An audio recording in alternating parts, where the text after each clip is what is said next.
Vamos a abrir nuestras Biblias, por favor, en Tito 2. Tito 2, Tito 2, verso del 11 al 15, por favor. Tito 2, verso del 11 al 15.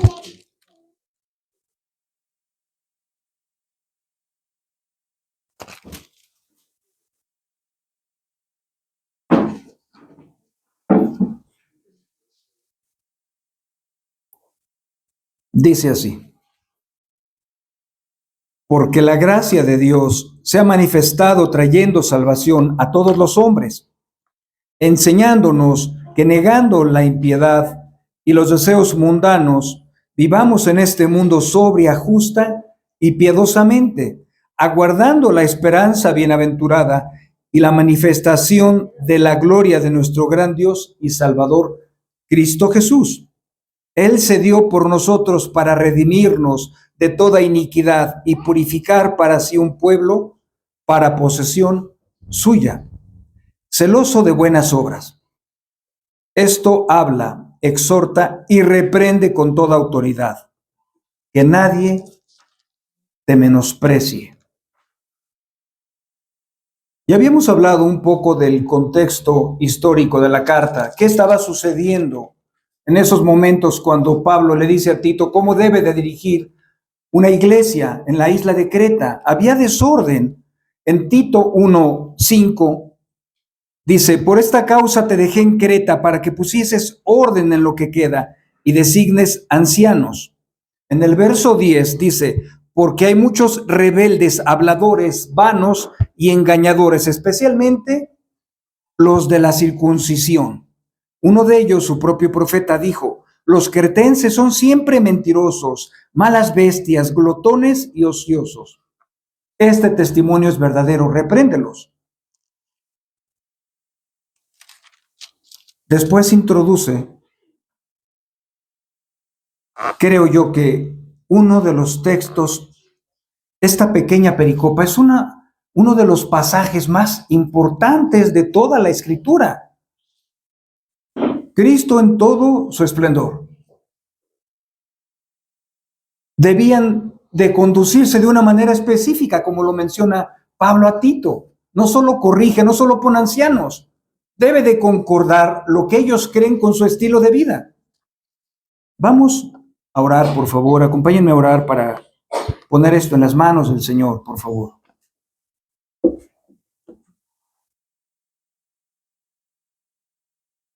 Amado Dios, gracias por tu presencia. Gracias que nos permites congregarnos en tu nombre.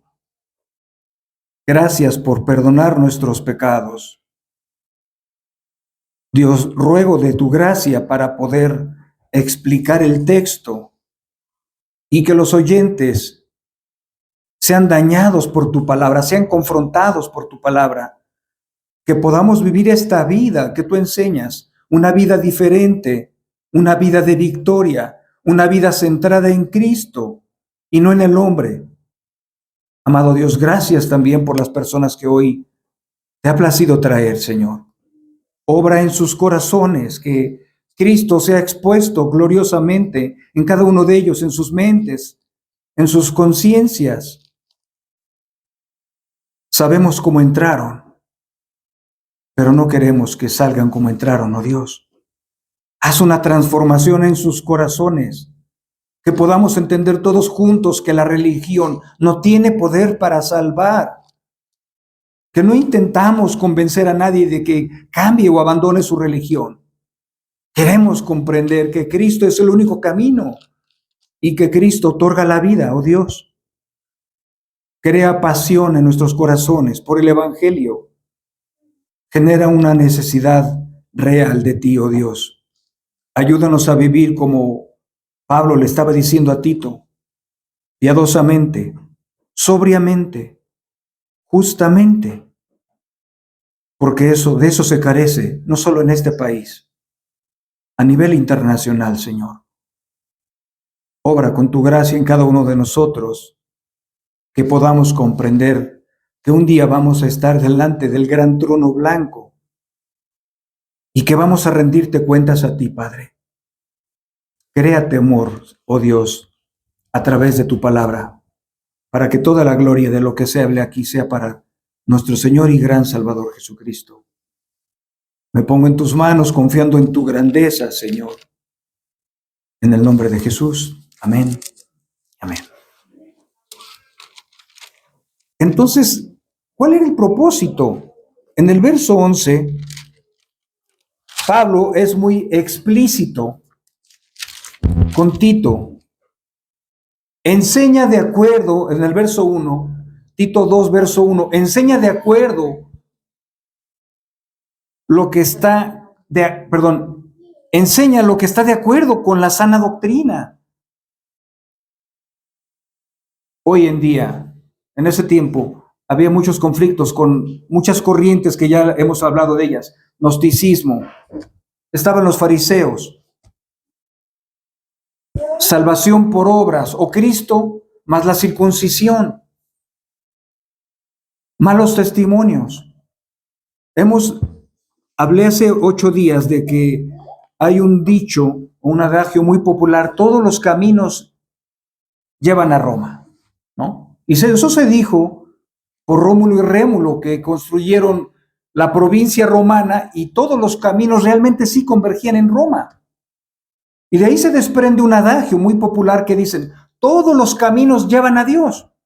No, vamos a ver cuál es el único camino que lleva verdaderamente a Dios.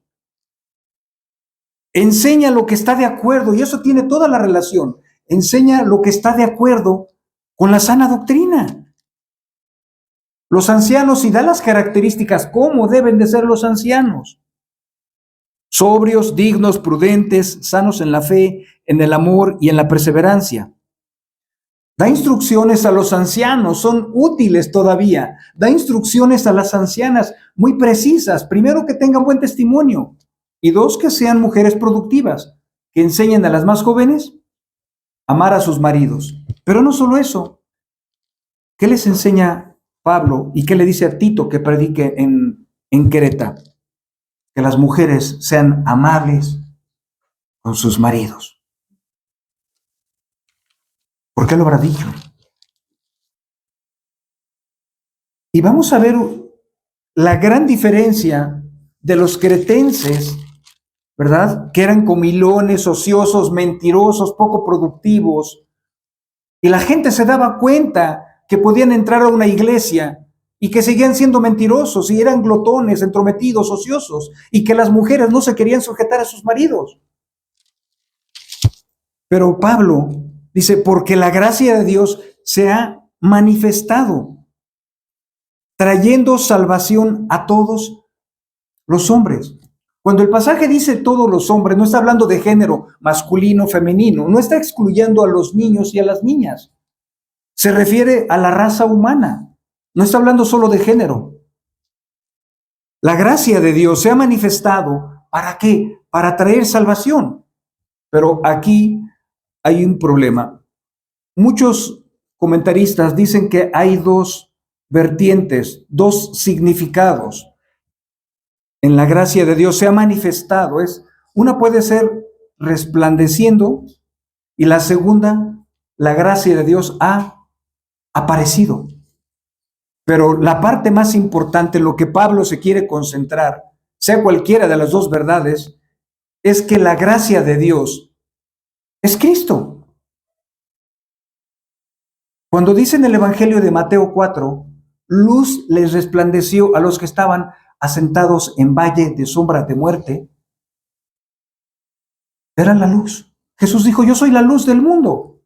Cuando Pablo en Hechos 9 habla de que una luz resplandeciente lo tiró, y no sabemos si del caballo o iba caminando o corriendo o trotando, esa luz resplandeciente era Jesús.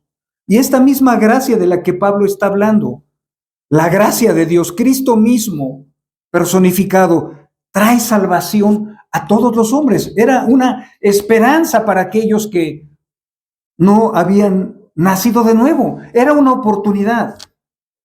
A veces la gente trae mala información y piensan que se trata de religiones. Y de ello tengo mis propias creencias. Pero Pablo nos enseña que el único que trae salvación a todos los hombres es Cristo. Y salvación es una palabra que significa soteriología y que significa en español liberación. Los hombres necesitan ser liberados de la esclavitud del pecado. La gracia de Dios se manifestó en la persona de Cristo, trayendo la salvación a todos los hombres. ¿Qué es lo que enseña esta misma gracia? Dice Pablo, que negando la impiedad y los deseos mundanos, y nos dice cómo debemos de vivir.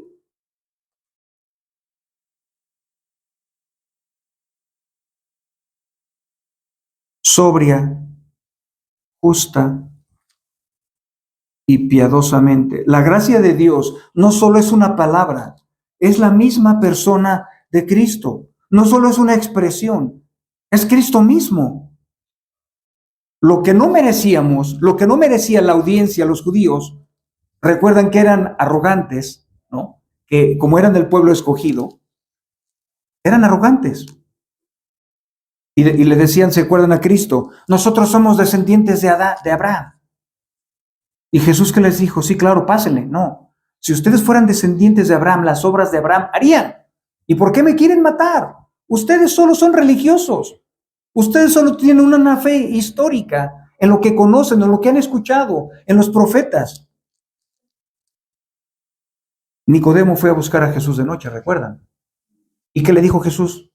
Siendo tu maestro, él enseñaba, eran 30 del Sanedrín y era uno de los más importantes. Siendo tu maestro, ¿vienes a mí de noche? ¿Qué necesitaba? Alimentar la intelectualidad, ser como griego, buscar el conocimiento. Jesús le dijo, tienes que nacer de nuevo. Es lo que Pablo está relacionando aquí, la salvación con un nacimiento espiritual. Tienes que nacer de nuevo, no has nacido de nuevo. No importa cuánto tengas de información en tu mente. No importa cuánto te quieras apegar a la ley. Tienes que nacer de nuevo. Y hablando de algunas palabras que se relacionan como resplandor, ¿qué le dijeron a la samaritana? Te voy a dar agua, ya no vas a tener sed. Ay, qué bueno, porque ya me cansé de estar sacando agua todos los días.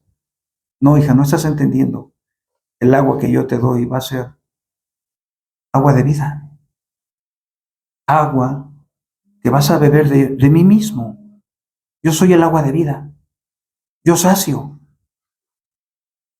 ¿Cómo crees que la audiencia de Pablo interpretaría estas palabras, los judíos que decían que eran descendientes de Abraham?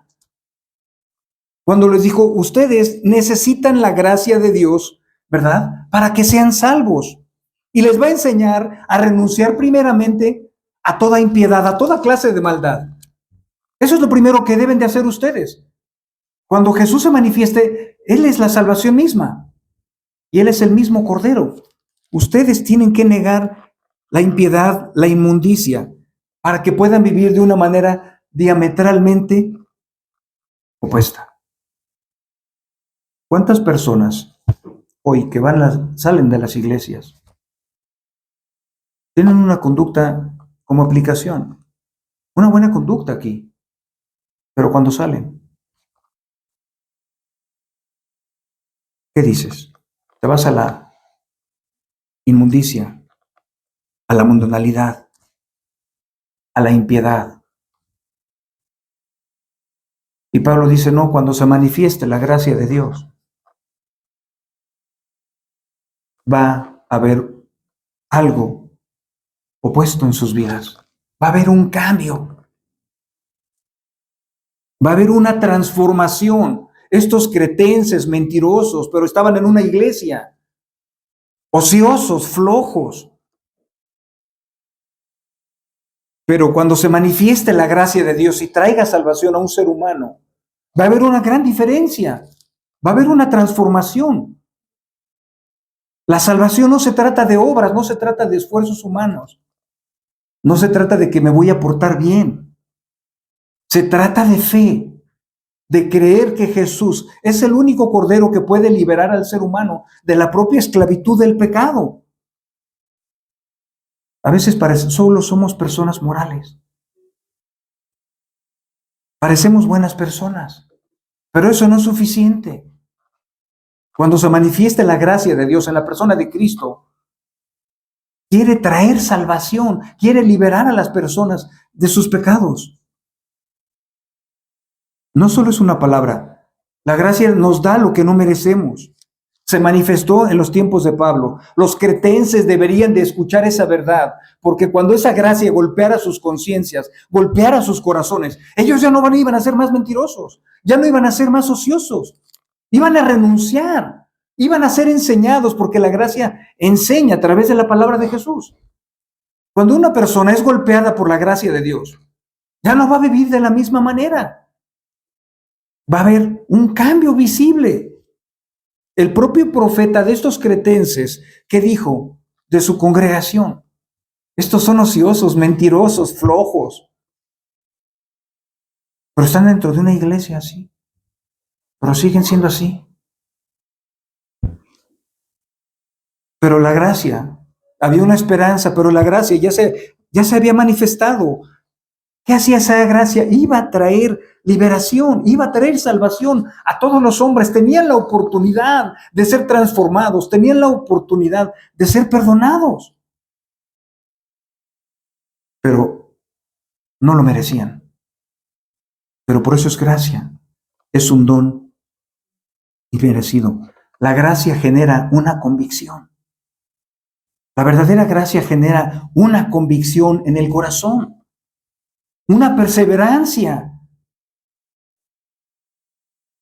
La gracia salva a los hombres de la esclavitud, los libera. La gracia convence cuando se manifiesta. Hay un pasaje creo que está en Mateo, cuando el sembrador sale a sembrar. ¿Y qué siembra? La palabra de Dios. Y la expone a los oyentes. Son expuestos por la palabra de Dios. Pero dice, hay 4 tierras que no producen fruto, no generan vida, no hay un cambio. Pero la última tierra, dice, cuando cae en buena tierra, ese da fruto al 30, al 60, y al 100 por 1.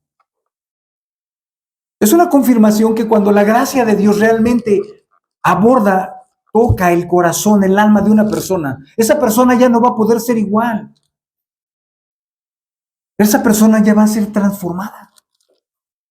Su estilo de vida va a ser visible, como los cretenses mentirosos. Siguen mintiendo. Parecía un estilo de vida austero, carente de transformación. Pero se manifestó la gracia de Dios. Jesús dijo, yo no vine para condenar al mundo. Vine para salvarlos. ¿Y para qué se manifiesta la gracia de Dios? Para salvar.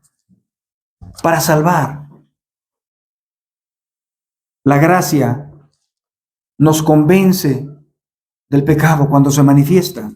En Isaías 1:16 dice, lavaos, limpiaos, quitad la maldad de vuestras obras delante de mis ojos. Cesad de hacer el mal. Aquí es lo mismo, renuncien a la impiedad. Tito les decía fervientemente, renuncien a la impiedad. Ya se manifestó la gracia de Dios. Él mismo, Jesús, es la manifestación de la gracia. Renuncien a la impiedad, en cualquier forma que tengas. Renuncia. Acepta la salvación que Jesús ofrece, porque la salvación no viene de los judíos. Siempre ha venido del Cristo. Acepta la gracia, porque la gracia salva a los hombres de la esclavitud, de nuestros pecados. A veces hay gente que dice, es que no puedo, sí quiero cambiar. No me gusta ser como soy, pero no puedo dejar de ser como soy. Lucho y lucho y lucho y no puedo. El mal carácter, los vicios, cualquier pecado, cualquier inmundicia, cualquier maldad, la irresponsabilidad, la mentira, ¿no? Cualquier pecado que hayas practicado por muchos años, estás esclavizado y tú lo sabes. Pero Jesús dice, Pablo dice, cuando se manifieste la gracia de Dios, ¿verdad? Va a traer salvación, liberación. ¿De qué? De las cadenas que genera el pecado. El pecado genera esclavitud. La gente no puede ser transformada porque no nos podemos autotransformar. Jesús dijo, yo soy el Cordero que quita el pecado. Isaías también les mandó algo. Lávense, límpiense, quiten la maldad de vuestras obras delante de mis ojos. Cesen de hacer el mal. Ya no más maldad. Es muy radical el evangelio. No puedes estar en los dos mundos. O te sigues entregando a tus pasiones sin tomar una verdadera decisión, o disfrutas la gracia de Dios que hoy se está manifestando en este lugar, para que tú la abraces, para que tú la aceptes, para que tú renuncies a tu impiedad. Tú no puedes renunciar por tus fuerzas. Necesitamos la gracia de Dios. Pablo dice, ¿qué hace la gracia de Dios también? Nos enseña a negar a la impiedad, a renunciar y a los deseos mundanos. Esos deseos están dentro de nosotros. No podemos renunciar solo a ellos. Necesitamos la misma gracia de Dios. No necesitamos la religión, una religión nueva. Necesitamos la gracia de Dios para que nos dé el poder para poder renunciar a nuestros propios deseos. A veces reaccionamos por nuestros propios deseos, ¿no? Por nuestras propias emociones. Pero la gracia de Dios nos va a ayudar ¿a qué? A renunciar a ellos, para que vivamos de una manera diferente. Lo que decimos, congruencia con lo que crees. No podemos creer en un Dios santo y vivir vidas infelices, vidas mediocres, vidas austeras, vidas inmundas, vidas llenas de impiedad.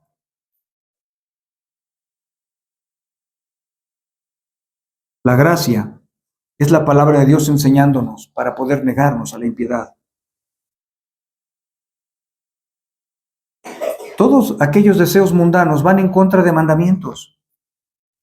Y la gente cuando está esclavizada, como estos hombres, como los judíos que eran muy morales, ¿verdad? Ellos creían que eran mejores que otros. Ahí tenemos a los fariseos.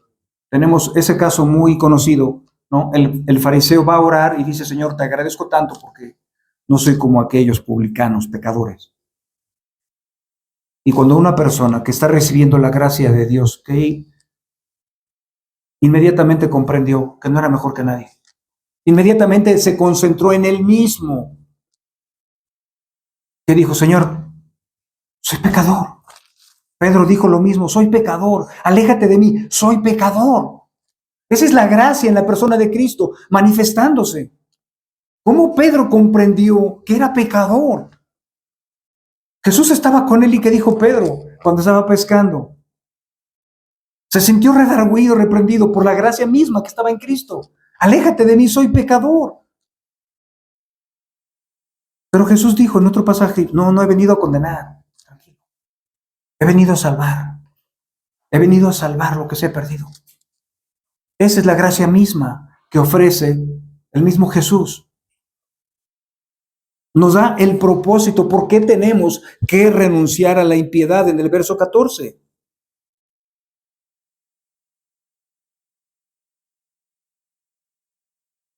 Él se dio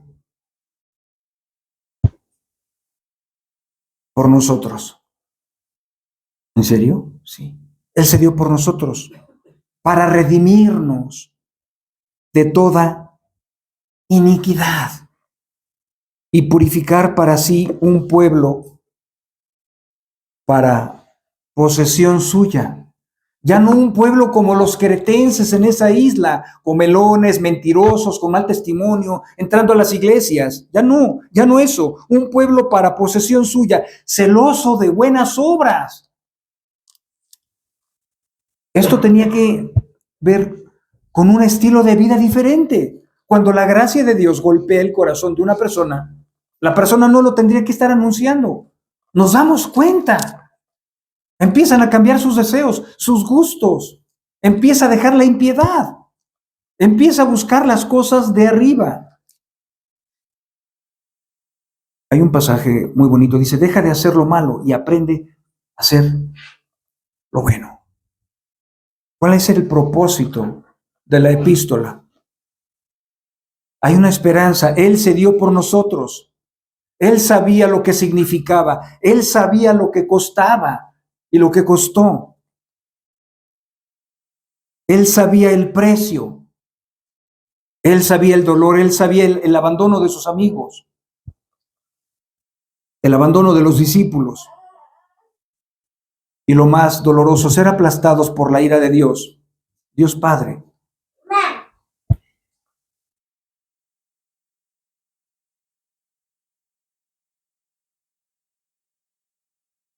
Para redimirnos de toda iniquidad y purificar para sí un pueblo para posesión suya, celoso de buenas obras.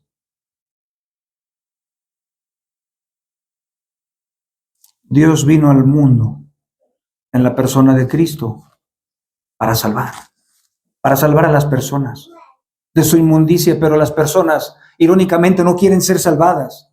Las personas tienen muchas actividades. Tienen muchas justificaciones las personas para poder venir a esta gracia que salva, a esta gracia que Cristo está ofreciendo. He venido para traer salvación, he venido para redimirlos. La gente cree en sus mentes que todos los que nacen son hijos de Dios. No, error. Solo son criaturas de Dios.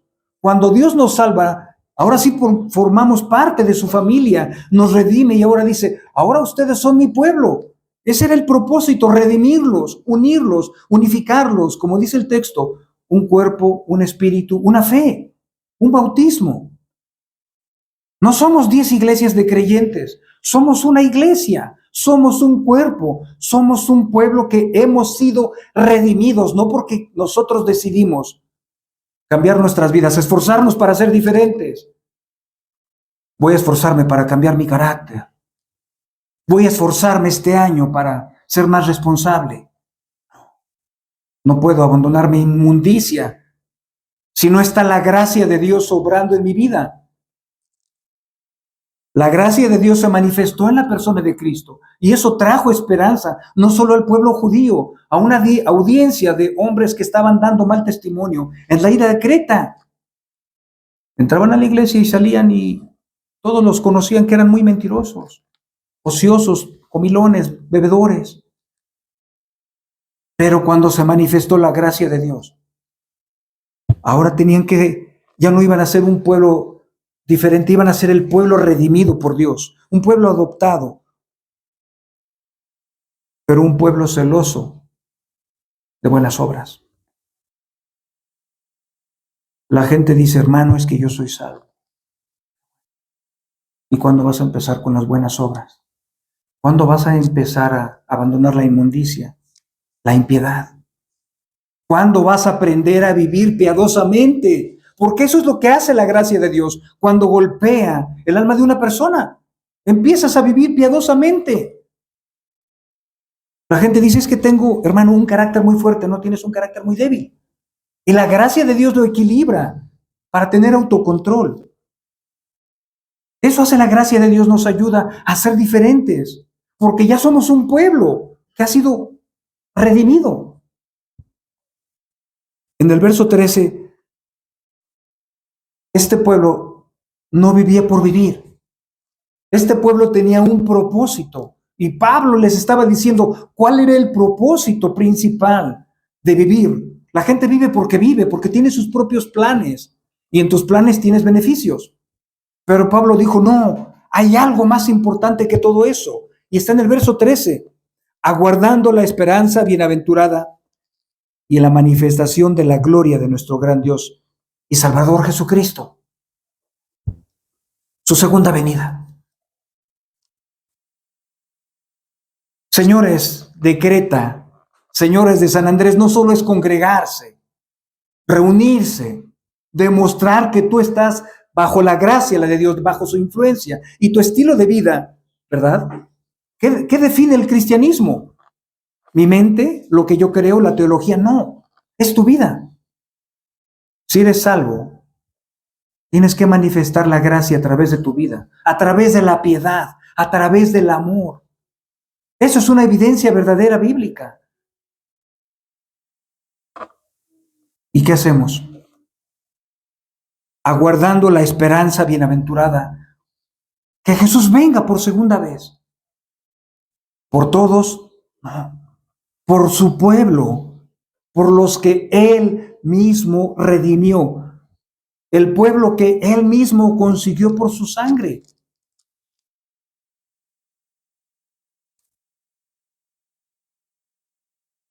No vivimos sin propósito. Vivimos aguardando la esperanza bienaventurada y la manifestación de la gloria de nuestro gran Dios y Salvador, Jesucristo. Debemos de pensar así, vivir con ese propósito, que Él va a regresar, Él va a venir por su pueblo, Él va a venir por las personas que Él salvó, Él va a venir por las personas que Él mismo les perdonó sus pecados, por los redimidos. Cuando salimos a evangelizar, hay mucha equivocación en las mentes de las personas, y de aquí de San Andrés. Una dicen, es que todos somos hijos de Dios. Y si les preguntas, ¿a dónde vas a ir cuando mueras? Ellos te van a decir, voy a ir al cielo. ¿Por qué vas a ir al cielo? ¿Quién te dijo que tú vas a ir al cielo? La Biblia nos enseña que los que van a ir al cielo son aquellos que se arrepintieron. Son aquellas personas que creyeron en Cristo, como dice la Escritura. Son aquellas personas que buscaron a Jesús para que los liberara, para que los redimiera de sus pecados, de sus inmundicias, de sus maldades, de su iniquidad. Son aquellas personas que tienen una necesidad. El que tenga sed, venga a mí y beba. Es una oportunidad si hoy estamos aquí. Que entiendas que la religión no lleva al cielo a nadie. La religión no tiene el poder para perdonar pecados. Por eso en Juan 14:6 dice, yo soy el camino, yo soy la verdad, yo soy la vida. De esta misma vida nos está hablando. Cuando le dieron agua a la samaritana estaba pensando en el agua como líquido. No, era la vida eterna que se le estaba ofreciendo y ella no estaba entendiendo. Esa es la misma agua que ofrece Jesús a través de la salvación. Perdonar pecados no por buenas obras, para buenas obras. Pablo nos habla de las características diferentes, ya no de la inmundicia, que vivamos en este mundo sobria, justa y piadosamente. Pablo, es que ¿cómo se puede vivir una vida así? Porque la gracia de Dios se ha manifestado. Podemos y debemos vivir vidas así.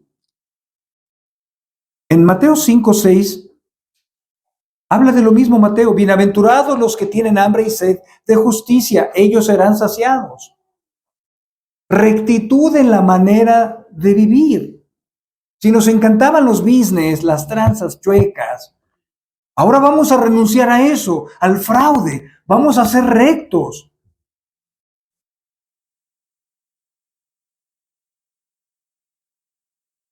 El Antiguo Testamento arroja luz al Nuevo Testamento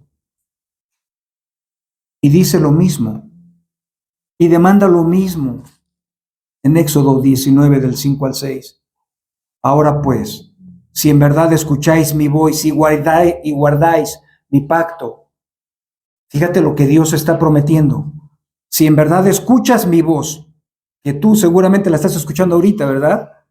Y guardas mi pacto, seréis mi especial tesoro entre todos los pueblos, porque mía es toda la tierra. Vosotros seréis para mí un reino de sacerdotes y una nación santa. Estas son las palabras que dirás a los hijos de Israel. ¡Qué impresionante! Que Dios quiera salvar a las personas no por obras, no porque lo merezcamos, por el puro afecto de su voluntad, por su gracia. Dios otorga a través de la persona de Cristo lo que tú y yo no merecemos: la salvación. Primera de Pedro 1:9, obteniendo como resultado de vuestra fe la salvación de vuestras almas. Pablo a su audiencia les declara lo mismo, la importancia de la salvación. Si no tenemos la salvación en Cristo Jesús, vamos a disfrutar la ira de Dios. No, ¿verdad? No la vamos a disfrutar, la vamos a padecer, la ira de Dios. Y eso es lo que la gente no les enseñan en las congregaciones, en las iglesias. En Romanos 1:18 dice: la ira de Dios se revela desde los cielos contra toda impiedad. Pablo le dice a Tito: háblales de la impiedad, háblales que renuncien a la impiedad, que abracen la gracia de Dios. Y cuando la abracen van a poder vivir sobria, justa y piadosamente. En Efesios 2:10 dice: porque somos hechura suya. ¿Quiénes? Aquellos redimidos, creados en Cristo Jesús para hacer buenas obras, las cuales Dios preparó de antemano para que anduviésemos en ellas. Las buenas obras no son una opción. Amigos, hermanos, las buenas obras es la evidencia innegable de una verdadera salvación. Es la evidencia de una verdadera transformación. Los primeros que van a ver si esto sucedió en nuestras vidas es con la gente que vives. Es con la gente que vives. Ellos van a ver que tú ya eres diferente porque la gracia de Dios se manifestó en tu vida. Ellos van a decir: ya no eres igual. Ahora eres justo. Ahora tu carácter es diferente. Hay piedad. Ahora hay amor. ¿Por qué? Porque se manifestó la gracia de Dios. Son dos caminos diferentes: la impiedad, la maldad, la iniquidad que te esclaviza, y la gracia de Dios que hoy Dios te está ofreciendo a través de la persona de Cristo para que vivas sobria, justa y rectamente. ¿Eso es todo? No. Vas a ser un pueblo.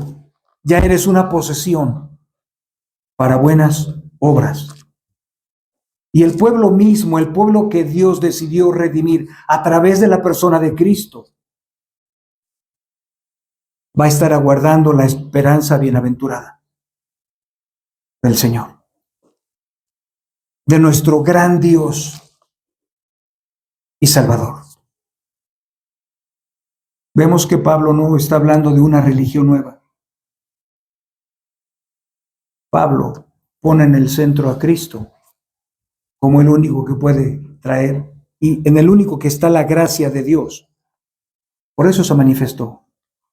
A través de Cristo somos liberados, a través de Cristo somos perdonados, a través de Cristo el estilo de vida cambia. Ya no son mis fuerzas, es la gracia de Dios que actúa internamente en cada creyente para ser diferente. Jesús dijo: ustedes son la luz del mundo. Y se supone que la luz debe de alumbrar. Nuestras buenas obras deben de alumbrar la oscuridad de las personas para que quieran conocer la gracia de Dios. La gente no tiene que cambiar de religión. Tiene que sufrir una transformación a través de la gracia de Dios. ¿Cómo nos vamos a dar cuenta? ¿Cómo tú te vas a enterar de que la gracia de Dios está en tu vida? Porque ahora vas a hacer buenas obras. Porque ahora vas a vivir sobriamente, justamente y piadosamente. ¿Se acuerdan? No sé por qué les comento, se me quedó muy grabado un hermano en una iglesia que decía: los sábados vamos a orar a mi casa. Y yo pregunté: oye, ¿dónde vive el hermano? ¿Quién? El hermano fulano de tal. Le decían el Grinch. el enojón. ¿Cómo podemos comprender que la gracia de Dios se manifiesta en nuestros corazones, viviendo de la misma manera, en la inmundicia, lejos de la piedad? Todos lo conocían, que siempre estaba enojado, amargado, molesto, toda la vida. La gracia de Dios es algo visible. Cuando se manifiesta en el corazón de un cristiano, nos lleva a ser diferentes, nos forza a ser diferentes. Son las demandas de un Dios. ¿Cómo deben de ser sus hijos, aquellos redimidos? No es que vengas y escuches, es que suceda algo en tu corazón, en el mío, que haya una transformación, que veamos más buenas obras en nuestras vidas, para, como dijo Pablo en el capítulo anterior, para adornar la sana doctrina, para adornar la sana doctrina. Hermanos, no solo tenemos que vivir el día a día. Tenemos que vivir con estos ojos pensando en el futuro, en esa gracia guardada en la persona de Cristo que va a venir. La gracia de Dios, la esperanza de la bienaventuranza, no es algo incierto. Es algo real que va a suceder, como todo lo que Dios ha expuesto en su palabra.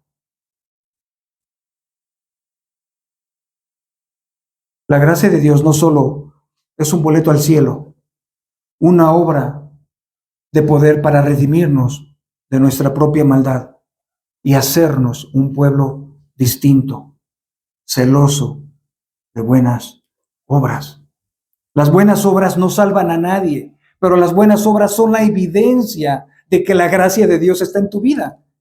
Y eso si algo vamos a entender es esto, porque la gente siempre quiere cambiar, y está bien, ya no quiero ser igual, pero las obras no salvan a nadie. Solo son evidencias si Él ha transformado tu vida con su gracia. Hay algo irónico en diciembre. Las familias se reúnen, ponen cada quien 12 uvas, ¿no? Esto es sin deseo de juzgar, de solo exponer como un ejemplo. Y dicen, bueno, en enero me voy a meter al gimnasio, ¿no? Ya no voy a beber, voy a cambiar, ahora voy a ser amable. Y al segundo mes, otra vez los mismos de siempre. Necesitamos no las buenas obras, la gracia de Dios, porque cuando está la gracia de Dios, ahora nos vamos a hacer buenas obras, de una manera natural.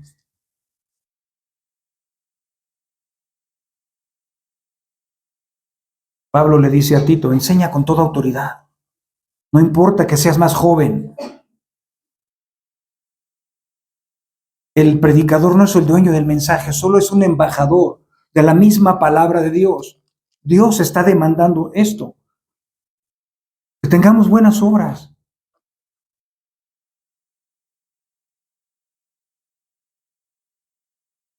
Debemos de renunciar cada vez más y más al pecado, porque es un compromiso activo con Dios, renunciando a la impiedad. Vivamos sobria, justa y piadosamente. ¿Cuántos hombres piadosos conoces? ¿Cuántas mujeres piadosas conoces? Ahora, otra pregunta, ¿tú eres una mujer piadosa? Con buenas obras, tú eres un hombre piadoso. La gente te conoce así en tu estilo de vida, porque hoy es la oportunidad. Por eso Dios está hablando. Como dice en Hebreos 1, Dios ha hablado muchas veces, de muchas maneras, pero ahora está hablando a través de la persona de Cristo, en la inspiración de su palabra.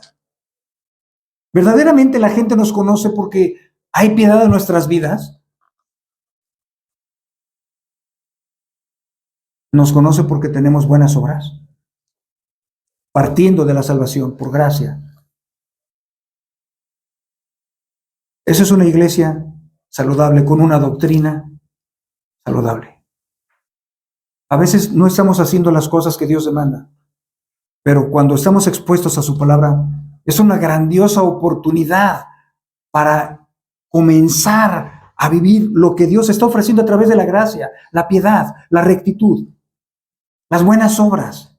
Y las buenas obras no se trata solo de tus planes, se trata de los demás, del amor, del servicio.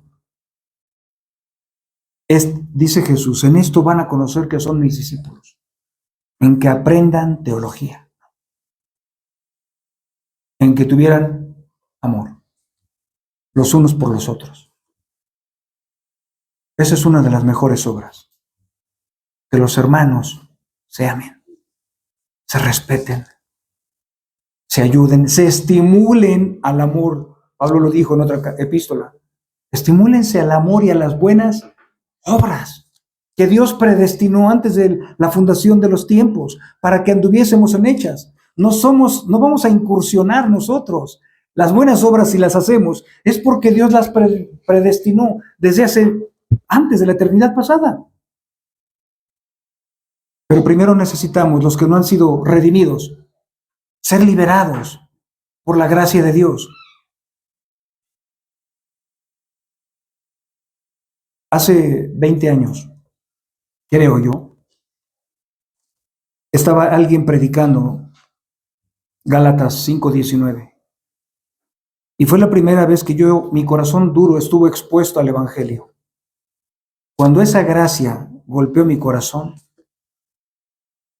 fue algo de lo más terrible que he vivido en toda mi vida. Me di cuenta cómo era realmente yo. Pero no trajo condenación la gracia, trajo salvación. ¿Cuántos no estamos esclavizados a nuestros pecados? A un estilo de vida que lo ves, que se replica en tu vecino, en tu primo, en tu otra familia y parece normal. No, es impiedad. Dios manda a todo hombre en todo lugar que se arrepienta. ¿Cuál es la buena noticia? La gracia de Dios se ha manifestado trayendo salvación. Es gratis, es gratuita.